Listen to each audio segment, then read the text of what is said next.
Tricia, you'll have to explain this one to me now. You're stapling plastic six-pack rings to a fence. What's going on? Well, you thought it was a new form of modern art? Well, actually, it's a great way to recycle these plastic things that end up so frequently in landfills and start killing birds. Right, yeah. They're a pliable way that we can create support for a vine.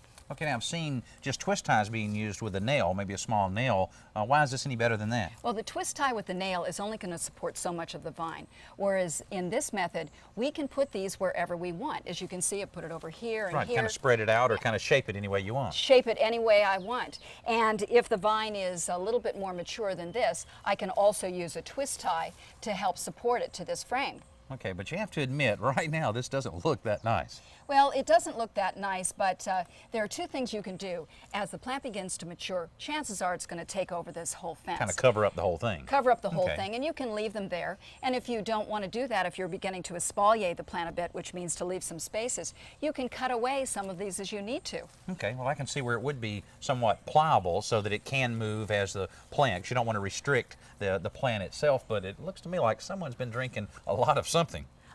That's cranberry juice, Danny. Oh, okay, right.